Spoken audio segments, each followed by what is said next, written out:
Assalamu alaikum. This is Kulsum Zehra, your mentor for the course of English Grammar. In this lecture, we'll learn the use of must and cannot, and for this purpose, we'll compare both of these modal verbs. First of all, we use must when we talk about something we believe is certain. For example, you have been traveling all day, you must be tired. So, it's our belief that the person who has been traveling all day is tired. Or, Carol must get very bored in her job. So, we believe that Carol is bored in her job.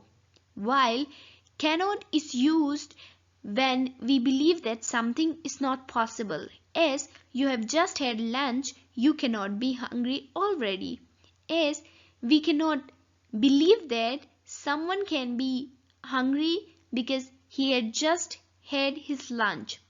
Similarly, they haven't lived here for very long. They cannot know many people. We have used cannot because we believe that something is not possible.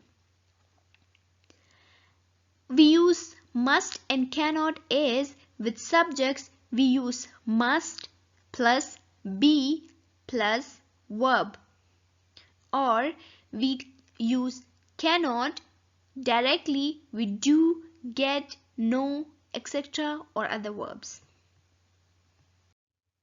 For the past forms we use must have and cannot have with verbs like I didn't hear the phone, I must have been asleep, or I've lost one of my gloves, you must have dropped it somewhere. Similarly, Sue hasn't contacted me, she cannot have got my message. Or Tom walked into the wall, he cannot have been looking somewhere he was going. In both these examples, we can see that we have used must have and cannot have with a second form of verb. Thank you so much. For more videos, do subscribe the channel.